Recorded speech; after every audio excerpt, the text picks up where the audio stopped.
Life Elsewhere is about art, media, Life and Elsewhere culture. is about art. Life Elsewhere is about art, Life media, Elsewhere is and about culture. art, media, and culture. Stand by. Quiet in the studio, please. Cue Norman B. Roll intro. Cue theme music. 3, 2, 1.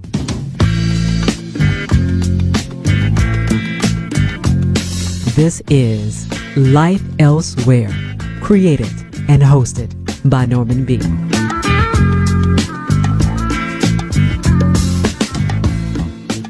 Hello there and welcome to another edition of Life Elsewhere. I'm Norman B. A big show for you today. I don't want you to miss 1 second. Coming up, we're going to talk to a gentleman that took some amazing photographs in 1979 of one of my all-time favorite bands, Killing Joke. Frank Jenkinson was there, documented what was happening, and we're going to talk to him about that very special period. Plus, we're going to play highlights from my 2013 interview with Martin Glover, aka Youth, the bass player of Killing Joke. Don't go away. This is Life Elsewhere.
This piece of music, I've got to tell you, is probably in the scheme of things for me, probably one of the most important pieces of music next to the first time I ever heard Elvis that really changed my thinking. The very first time I heard this, I just stopped. I could not believe it. It really turned things around for me. It's Killing Joke, Turn to Red. And that version you're hearing right now comes from my original 10-inch version. The package and everything I've still got. And I have to tell you, that is an absolute collector's piece. Killing Joke, Turn to Red, Turn My Head Around. Now, at that time, when that piece of music came out, nobody really knew very much about the band Killing Joke. I made it my purpose to find out as much as I could, got to know the management, and went to London and hung out with some of the members of the band and their manager at the time in a shambles of a place in Notting Hill in London. What I didn't know at the time was that there was a gentleman documenting some of the things that were going on. This is a big setup to let you know that has just come to my attention an incredible book, and this is sort of the beginnings of a bigger incredible book, all about Killing Joke in 1979. Frank Jenkinson is with me, talking to us via the magic of Skype in London. Frank, welcome to Life Elsewhere. Thank you for joining us. No, thank you for having me. So here's my long preamble there. This piece of music, Turn to Red, just turned my head around. I thought it was the most amazing piece of music I'd heard for such a long time. And as I said, I likened it to the first time I heard Elvis. It was that important. I still think it's amazing. The band at the time was shrouded in mystery, and all kinds of myths and stuff went on about Killing Joke. But you were there taking photographs, and you have a book that documents just a couple of months from 1979. Frank, tell me about that time, because it's just it's still unique. It's something which I think everybody that's interested in music just needs a little more information about. Tell me about the band at that time.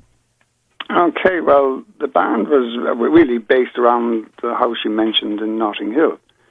So a chap called Brian Taylor was the manager of the band, and the band evolved by people who came to that house. Initially, Jazz came to the house with a guy called Carlos, who was a friend of mine, and Paul, Big Paul, his girlfriend at the time, Christine, was living upstairs. So I guess the two of them met to begin with, and from that, I think you turned up by various acquaintances, and I think Geordie was found through the New Musical Express. So eventually these four guys ended up as a unit in the house.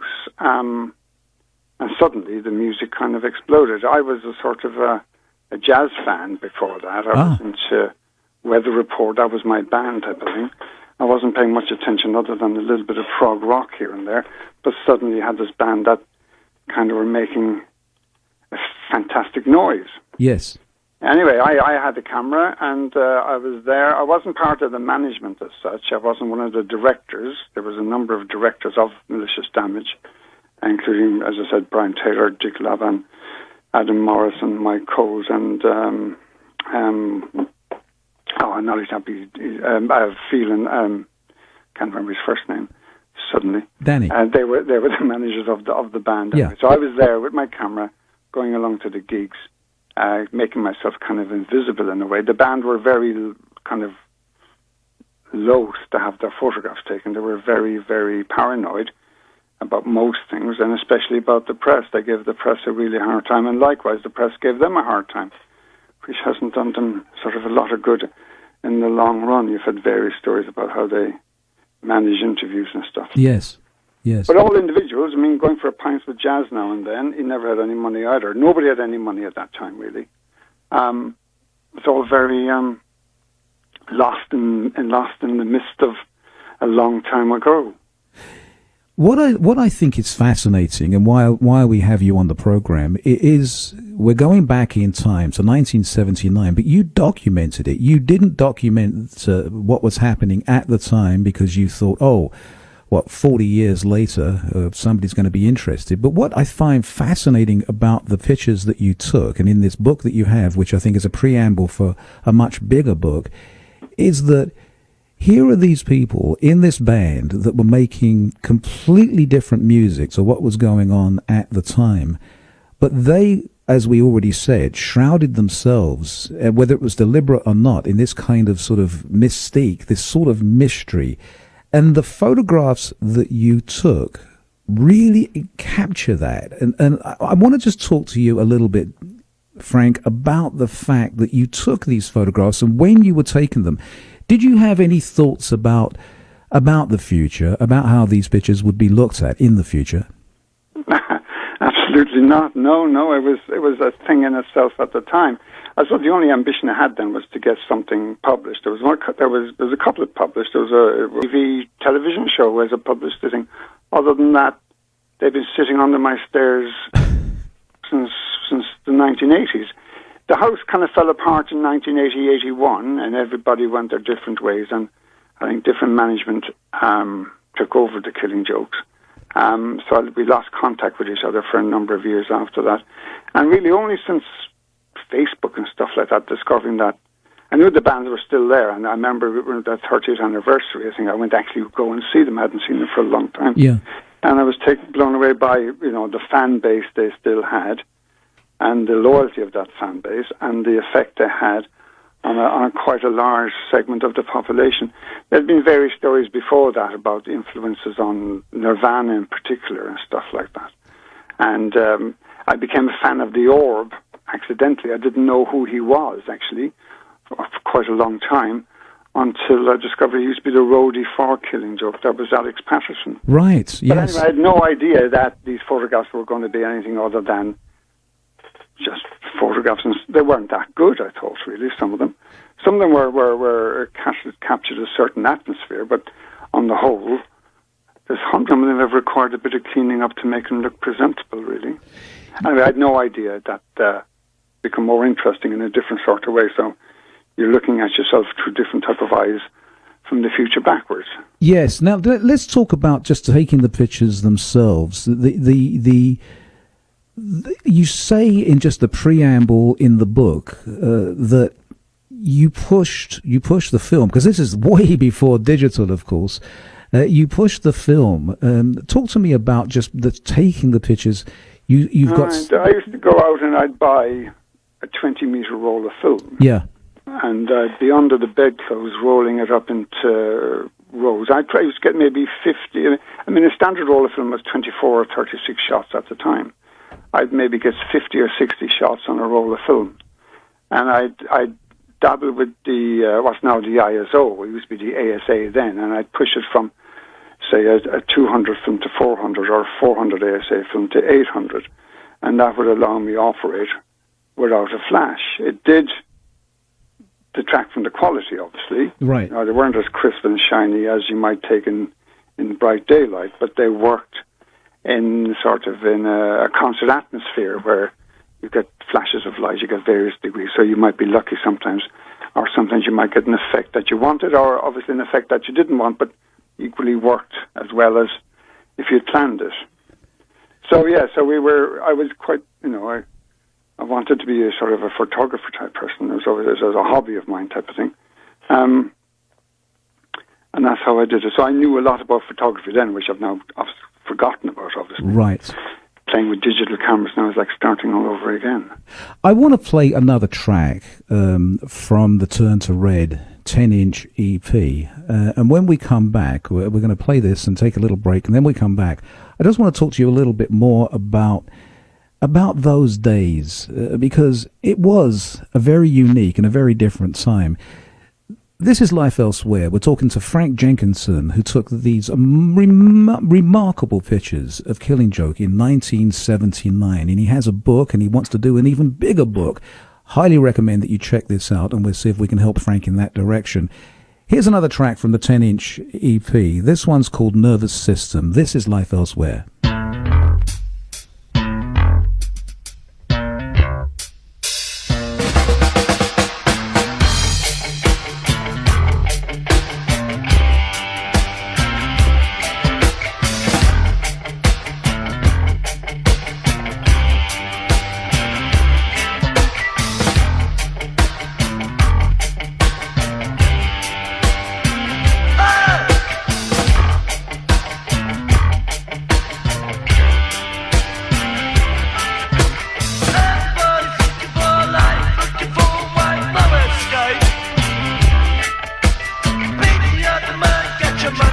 your car, it's a bit of a joke. You're walking down the street to see the faces, see the instinct, they're picking it up. Everybody's looking for a light, beat destroyed, no chance. The normal system, I don't like it. The normal system, I don't like it. I'm getting out of this system.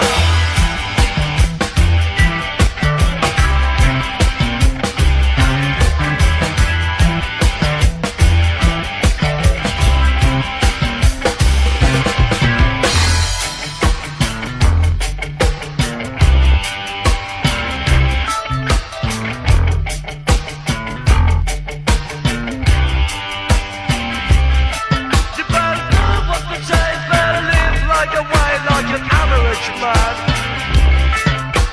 Things out of country can't do what you want, that's funny. Don't give me all the bullshit you've designed for your perfect man. We know how you do it, mind psychology. We love our system, I don't like it. The normal system, I don't like it. I'm getting out of the system.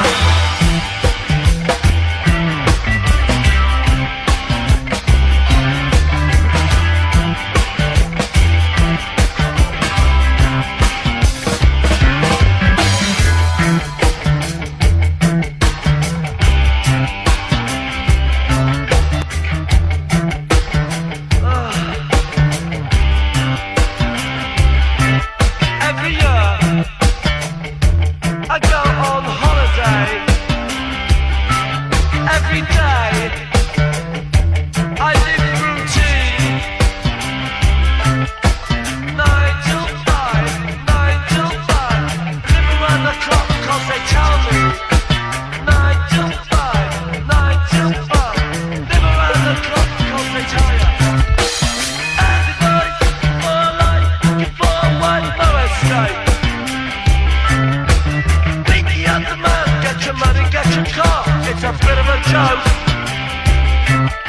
You're walking down the street to see the faces, see the instinct, they're picking it up. Everybody's looking for a light, being destroyed, no chance. The normal system, I don't like it. The normal system, I don't like it. The normal system, I don't like it. The normal system, I don't like it. I'm getting out of that system.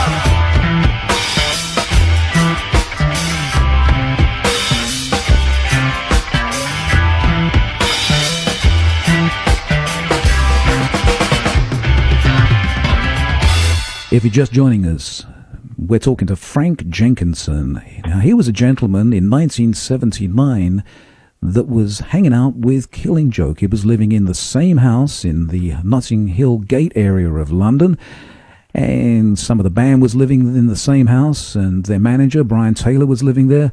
That track we just heard was Nervous System from the original 10-inch EP.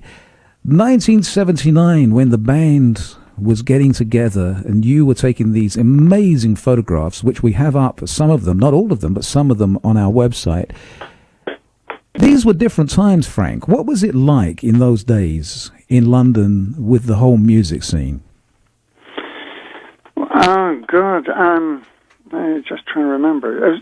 Funny little things happened, really. I remember when the Police were kicking off. They kicked off in Shepherd's Bush, which is down the road. And then they put out Roxanne, and they got an immediate popularity type of thing. Yeah. Everybody was jealous of that.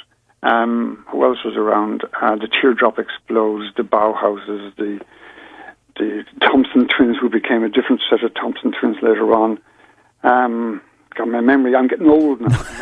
I understand, yeah. Who else was around? There was always people around, and it was quite a creative time. It was just it was obviously post-punk, and a lot of people thought they were still the Sex Pistols, if you like, but we recognized that we're evolving into something else. And I think the music industry had picked something up from the Sex Pistols. Really. Yes.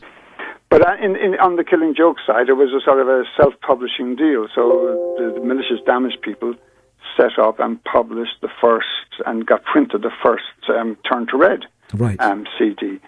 I remember my room was one of the biggest rooms in the house, so I had all the boxes in my room, and we were putting leaflets. You probably did the one you've got in your collection. Yes. Putting leaflets and all the stuff that Mike Coles designed into envelopes.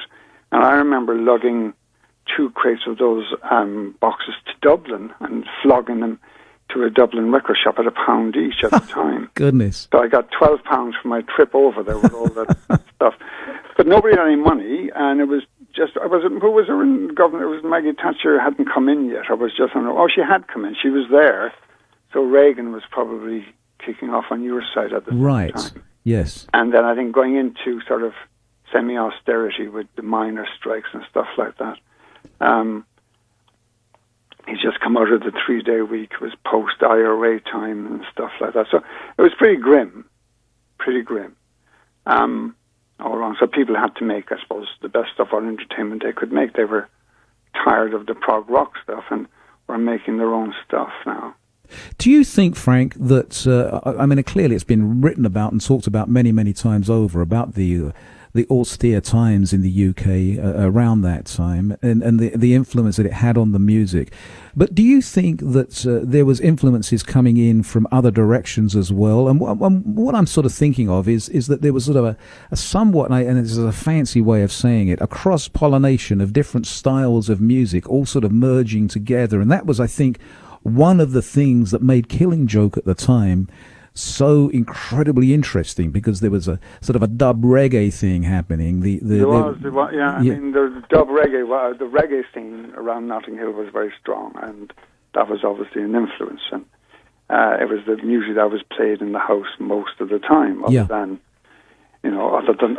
Miles Davis and people like that. You had that sort of mixture going on. There was also sort of an intellectual element, I think, at the time from America. Music had become kind of a little bit more intelligent, it seemed like.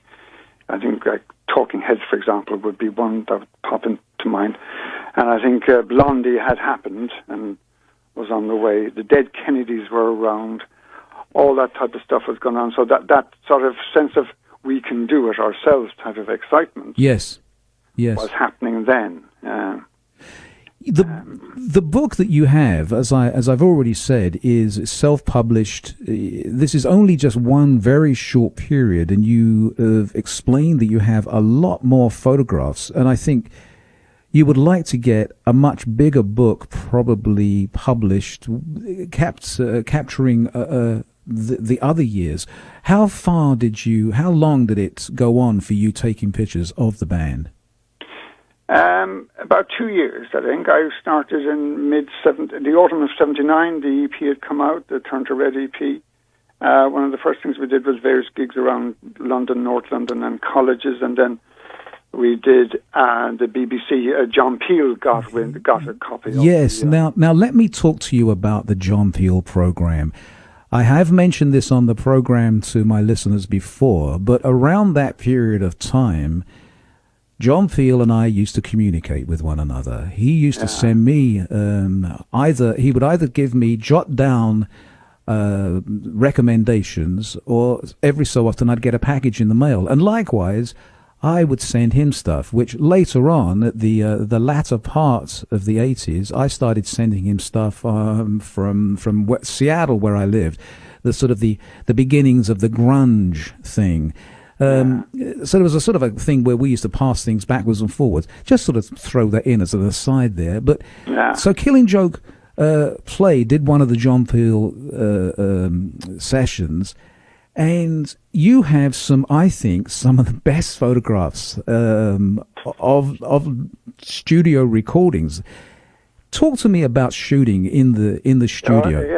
I mean, that John Peel session came off quite early. That was in October '79, right? Yeah. And the EP had just come out, and he'd got a copy of the EP, and he didn't believe that an upstart group, if you like, was able to produce that sound. He thought it was some other group pretending he thought it was the Stranglers, I think, pretending Ah, somebody else. okay. As far as I remember, it may not be the Stranglers, but some group fairly well established Yes. being something else. So they got the gig straight away. So we went in there one night, it was in late, and we were there all night. I remember the engineers getting really pissed off because they were thinking, we want to go home. And of course, Killing Joke were rock stars now, and they wanted to stay there all night. So in the photographs was funny, actually. I've noticed that in some of the clocks, right, there must have been a lapse in the middle. So the clocks start off at 12:30 or something, at 20 to 1, and they go through slowly, and then suddenly it's 6 a.m. Wow. So I don't know what happened in the meantime, but Yeah.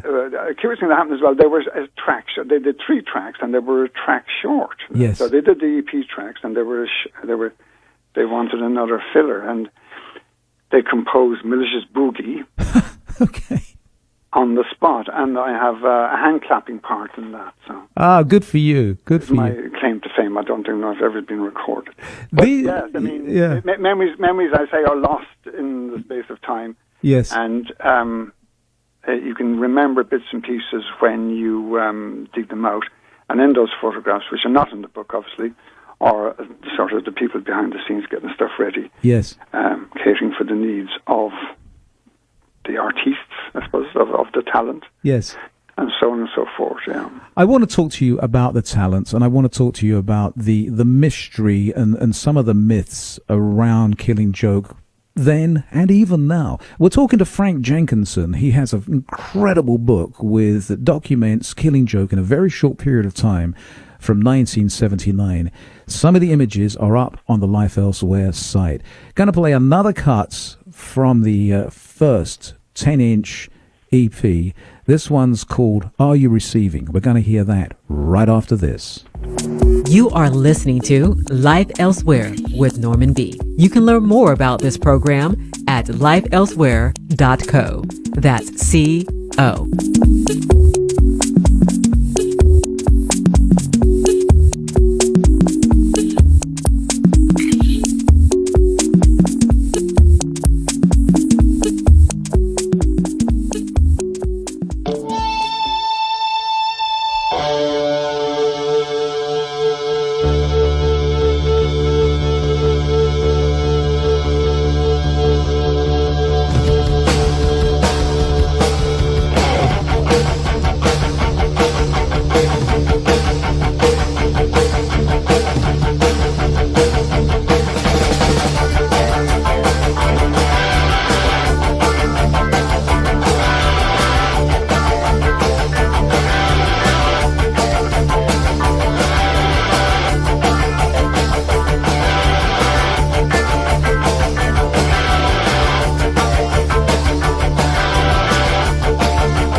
My guest is Frank Jenkinson. He has an incredible book with photographs that he took in a very short period of time in 1979 of Killing Joke. That was Killing Joke with Are You Receiving from the original 10-inch EP, the very first thing that they put out. We're talking to Frank Jenkinson, who was right there at the time taking photographs.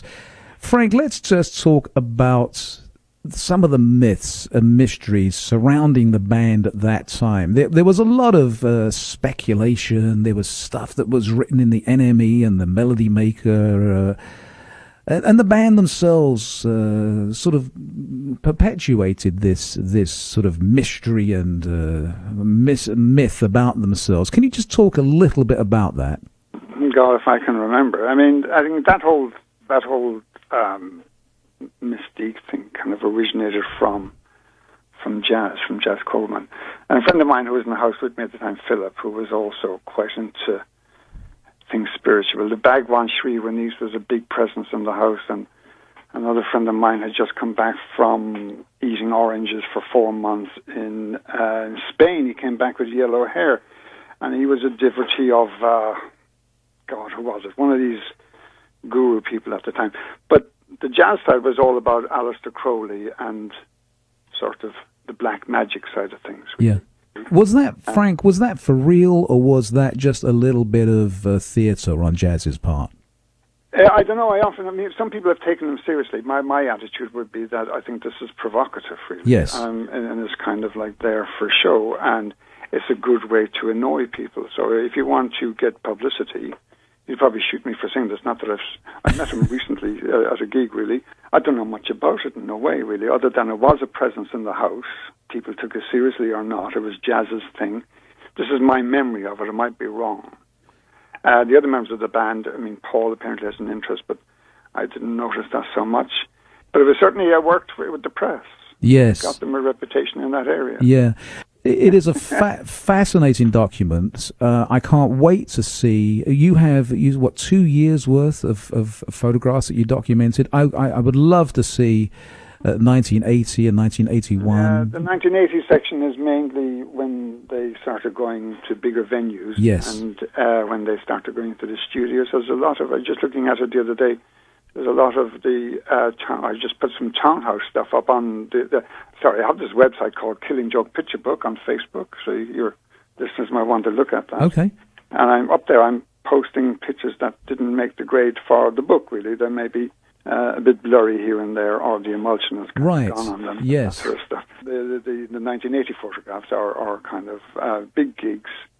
They're not as intimate, frankly, as the 1979 gigs, where you're standing, your punter is standing next to youth, and everybody's on the same level. Yes. So they move away in that respect. So it's just a different perspective, I suppose.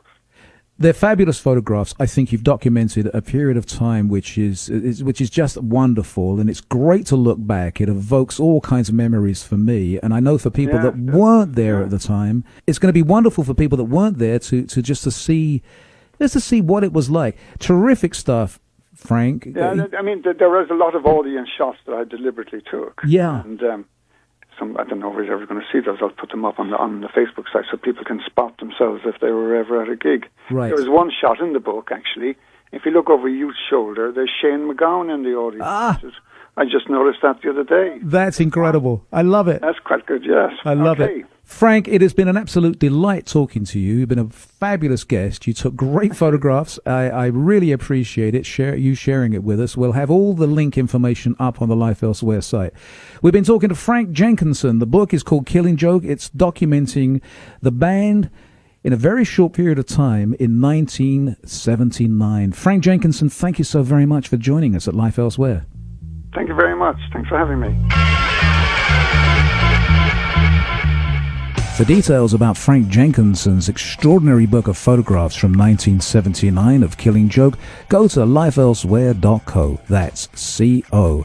Next, from 2013, highlights from my exclusive interview with Killing Joke's bass player, Martin Glover, a.k.a. Youth.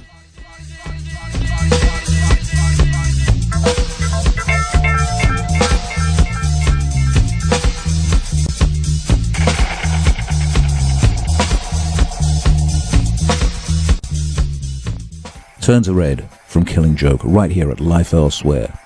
This amazing piece of music certainly stands up to the test of time. It was the melding of a dub sensibility with a post-punk urgency that attracted me to Killing Joke's sound, with Martin Glover's bass pulsating in the foreground. Since the early days of Killing Joke, Martin Glover has gone on to become one of the music world's most prolific and in-demand producers.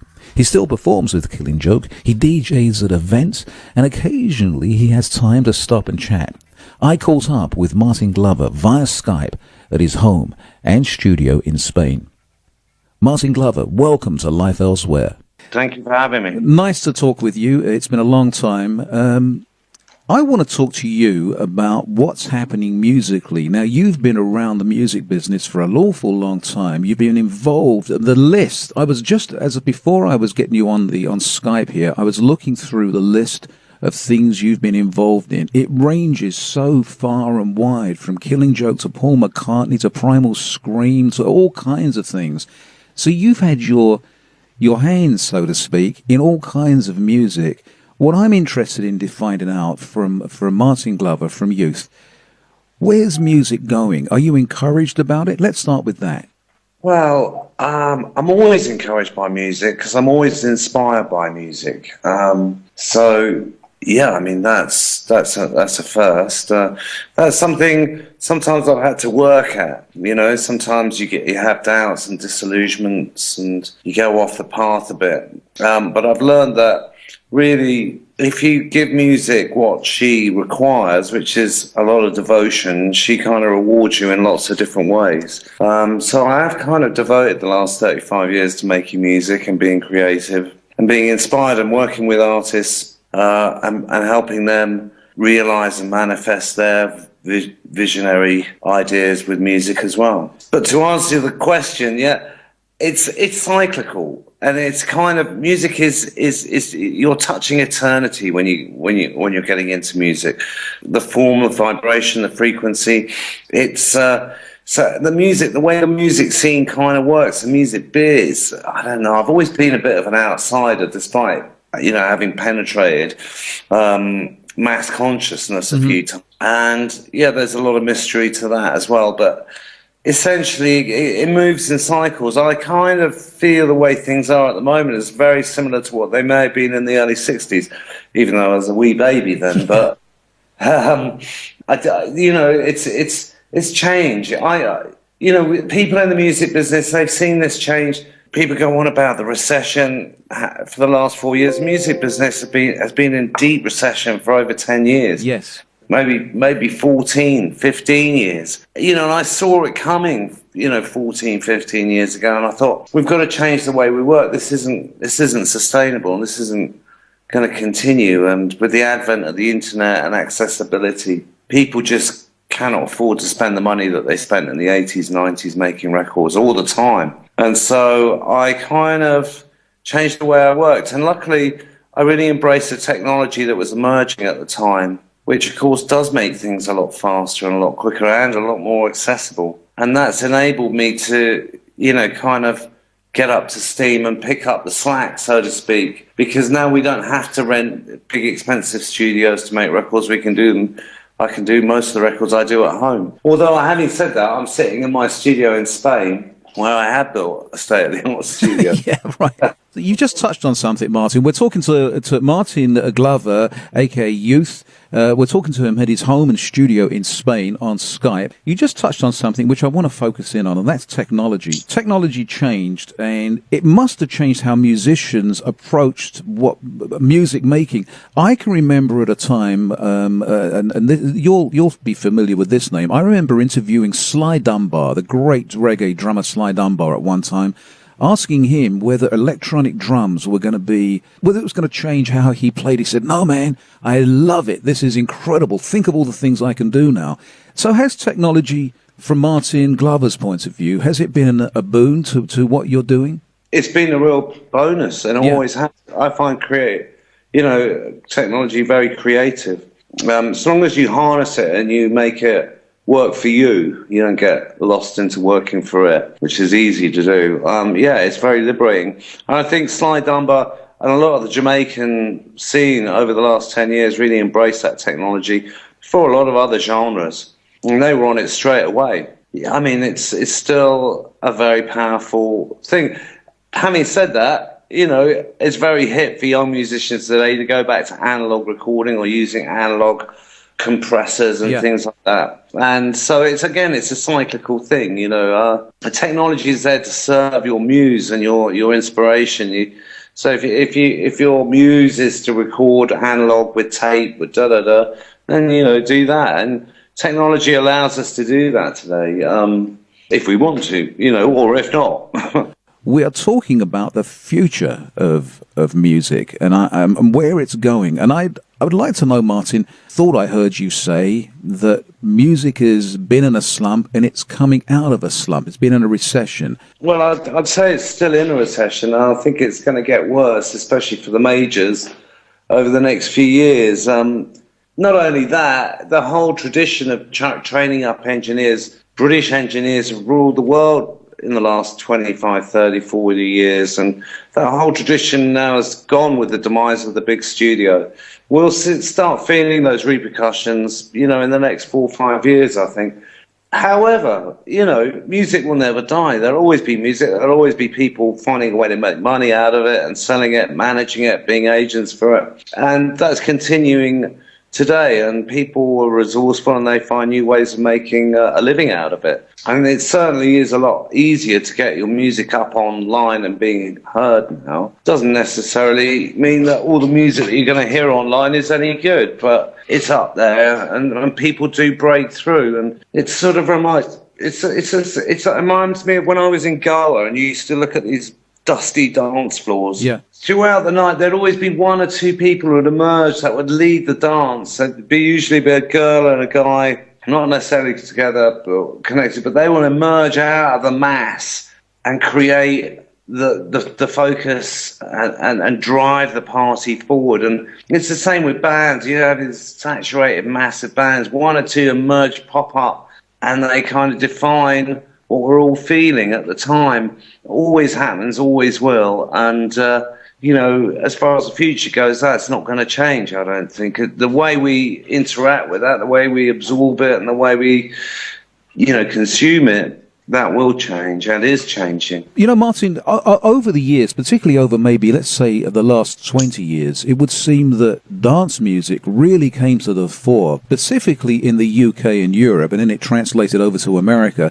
But dance music really seemed to pave the way for popular music, and it seems like rock and roll as we knew it seemed to take almost a back seat. Am I right in that observation? Well, yeah, I think coming out of punk, which was a big sort of Pol Pot leveler, year zero, and that was all about people using really simple chords and making them sound great, and anyone getting up there, but with the energy and intensity being great. And that was very liberating coming out of prog rock. I mean, I didn't consider being a musician until punk happened because I thought there was no point. Punk came and went very quickly. Couple of years, boom, suddenly it was all very karaoke and you know very pub bandy. And so the next thing that came with that's quickly followed on its heels was post-punk, and that, I think, for young people, it was young people embracing the spirit of punk but with their own vocabulary. So for me and other kids my age in their late teens, that meant disco, because we'd grown up with, and dub. We'd grown up with dub. Yeah. So those elements started being appropriated into the sort of post-punk aesthetic, and people getting away from the American blues influence that punk previously had, a la the Ramones or the Sex Pistols. It was all very blues-orientated, and being more influenced by European electronic music from the 70s of Can, Kraftwerk, Neu, things like that. Yeah, yeah.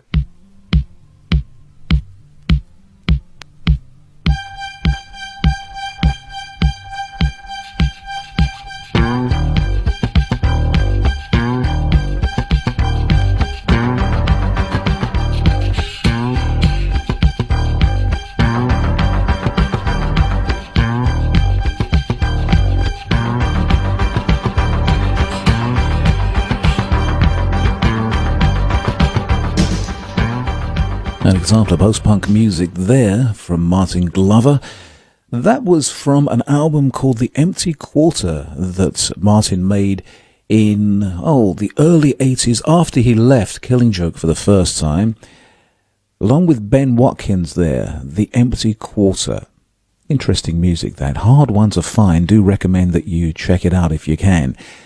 This is Life Elsewhere. I'm Norman B. And my exclusive Life Elsewhere interview with Martin Glover continues.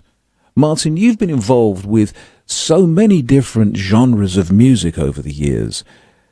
Has there been anything that's come along that surprised you? Well, you seem to have less and less of those sort of cultural phenomena like acid house or punk rock. I mean, the latest one, I suppose, is EDM in America. Yeah. And now America, again, like with punk, it took America 10 years to digest punk and then, reinvigorate it in its own way, a la Sonic Youth and stuff. So let me stop you there just for a minute, because this is something which I think is really, really fascinating, and that is how long it takes, because the way music and way styles are digested in Europe, particularly in the UK, it happens very fast, and things come and go, fashion comes and goes. But in America, it does take an awful long time. Have you got any thoughts about that, why that should be? Well, my theory is just geography, really. It's so vast, America. Yes. You can't have a national phenomena in the same way you can in the UK. It takes much longer for it to build up. Bands have to tour it for a few years before they penetrate that. Right. It does happen occasionally. And ironically, a lot of the bigger American bands today, they have to break it in the UK first to get their kind of hip credibility to be able to go back and penetrate their own home turf. Well, obviously, culturally, things have changed a lot with the internet and what that's brought everybody, and good and bad, it's brought a very short attention span, but it has brought amazing amounts of information to everybody's fingertips, which has made the public, I think, quite aware, more aware than they ever been, of things that were considered underground and avant-garde, and those things can slip into the public consciousness via young ears today. I work with a lot of young artists, and things they're picking up on, it may be Nick Drake, it may be, I don't know, Black Sabbath, but they're little weird things that they reinvent in their own way, and they do it their own way. It's often like wrong the way people would have done it when they first did it, but it's like the XX or something, they Yes. kind of they play the drum machines by hand, and they don't care whether they're in time or not, but they break the rules, and that's really encouraging, I think, and I'm sure they'll continue to do so. I think it'd be great fun being a kid today. You've got so much territory and geography you can roam around in and take and make into your form of expression. Martin, I want to find out more about influences. Just recently, Lou Reed died, and since then, the obituaries have been pouring out of the woodwork, it seems to me, and people talking about how influential the Velvet Underground were. Do you have any thoughts about influences like that and how significant they are? Well, yeah, I think it's really important. Artists are influenced by other artists. Their influences are what are going to define them and make them unique, paradoxically. Often you'll meet artists who say, I don't listen to anybody but myself, and they're not going to go anywhere because without those influences, you really are a rudderless ship. Of course, everybody does have them, whether they own up to it or not. Things like Velvet Underground, who for years have been voted the most influential band in history, I think superseded in the NME recently by Noi for the last 2 years. Yes. Still a huge influence. A good example today, I was listening to Brian Eno, Taking Tiger Mountain. Brian Eno, another massively influential artist, one of the biggest, like Velvet Underground. There's a few tracks on that album which really sound exactly like the Velvet Underground. And you can tell he's using those influences of the Velvet Underground very clearly and on his sleeve with his own album. And there's even one track, actually, that I had to stop and think, this is a Joy Division track. And I went back and put it back on. It's Eno. It's like Joy Division absolutely just took that template of that track and made it. It's a very exciting thing when you see that in effect. That's a Renaissance tradition, you know, and it's a timeless tradition. It's a tradition you find in Ireland with traditional music. It's an oral tradition of passing on. Yes. You'll see it from Johnny Cash passing his guitar to Bob Dylan. You see it in all kinds of music, but especially today, because that information is so widely available, kids are savvy with it, and so they know what the cool influence is, they know where to go, they know what to take, and they go even further, you know, and they take things. You know, inherently, what great DJs, what great artists do is take things that are totally uncool and make them cool, you know. I want to talk about the reggae influence right after this. This is Life Elsewhere with Norman B.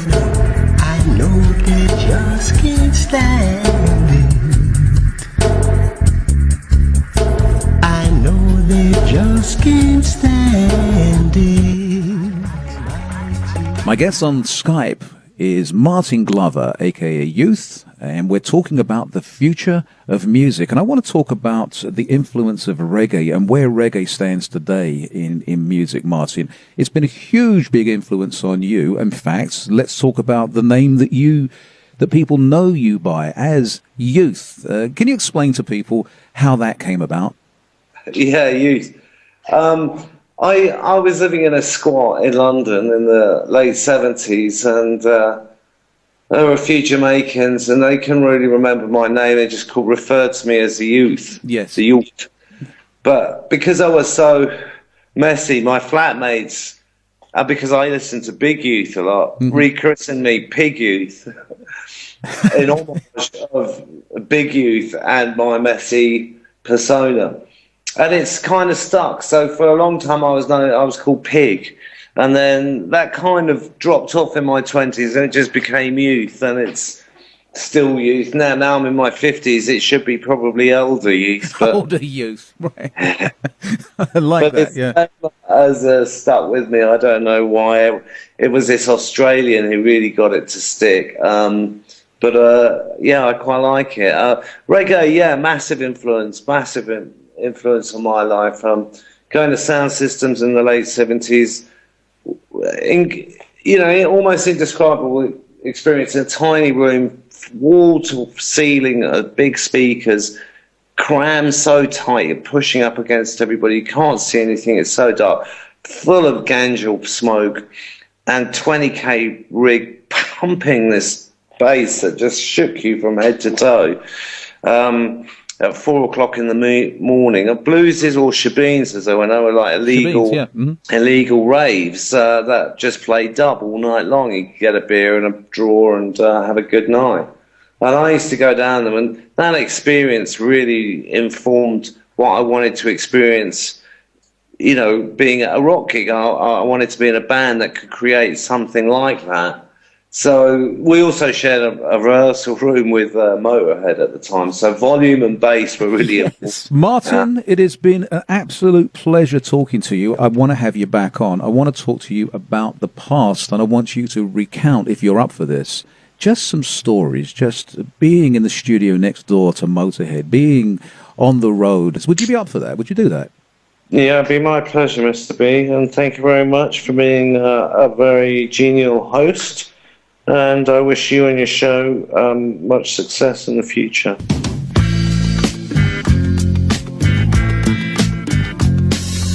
You have been listening to Life Elsewhere, created and hosted by Norman B. Life Elsewhere is written and produced by Norman B. Associate producer is Camille Warden. Guest booking and additional research by Stephanie Lane. Behind the scenes assistance by George Fuller, James Vann, Bruce Goodman, and Allison Klein. Send your request for The Hit That Never Was to hitthatneverwas@lifeelsewhere.co. That's C-O. We love to hear what you think about Life Elsewhere. Send your questions, queries, and comments to info@lifeelsewhere.co. That's C-O. Life Elsewhere is produced at the studios of WMNF Tampa.